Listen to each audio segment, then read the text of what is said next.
boys and girls, it's Mrs. Knudsen. I'm going to be a kindergarten teacher this year, and I thought it would be really cool for me to read you a story even before school started. It's called The Kissing Hand, and it's about a little raccoon named Chester, and guess what? Chester doesn't want to go to school. He seems a little bit worried and scared. So let's read and find out what happens to him in The Kissing Hand by Audrey Penn.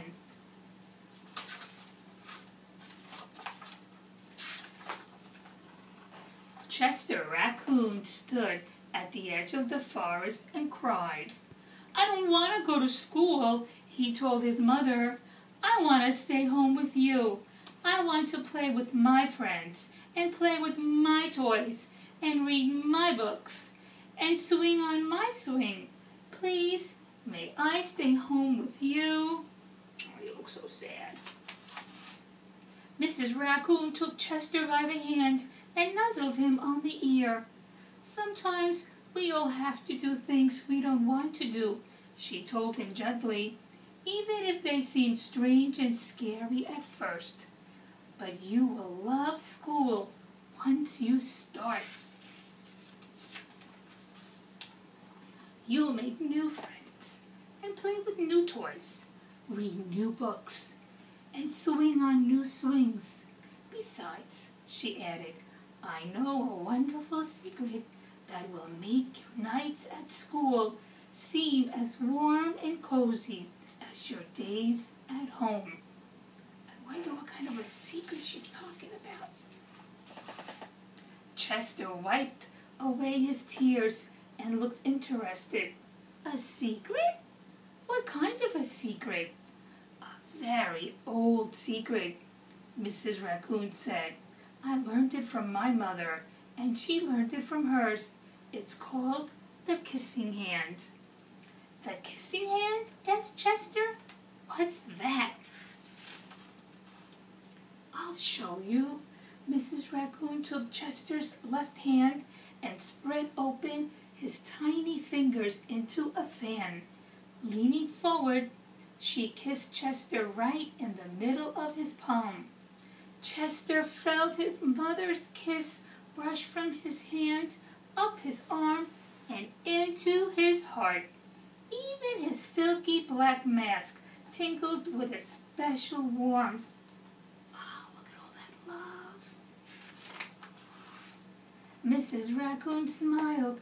"Now," she told Chester, "whenever you feel lonely and need a little loving from home, just press your hand to your cheek and think, 'Mommy loves you, Mommy loves you.' And that very kiss will jump to your face and fill you with toasty warm thoughts." She took Chester's hand and carefully wrapped his fingers around the kiss. "Now do be careful not to lose it," she teased him. "But don't worry. When you open your hand and wash your food, I promise the kiss will stick." Chester loved his kissing hand. Now he knew his mother's love would go with him whenever he went, even to school. That night, Chester stood in front of his school and looked thoughtful.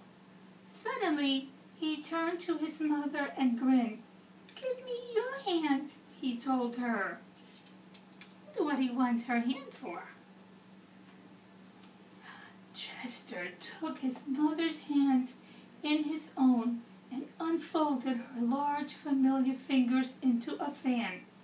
Next, he leaned forward and kissed the center of her hand. "Now you have a kissing hand too," he told her. And with a gentle goodbye and "I love you," Chester turned and danced away. There he goes. And that's his school right there in the tree.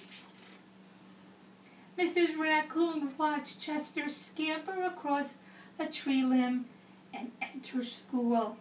And as the hoot bell rang in the new school year, she pressed her left hand to her cheek and smiled. The warmth of Chester's kiss filled her heart with special words. Chester loves you. Chester loves you. There they are. There's the teacher and all the students. I love you. And you can do that too. So if you're a little bit worried about going to school, you can get a kissing hand from Mom or Dad or Grandma or Grandpa, and you can bring your kissing hand to school.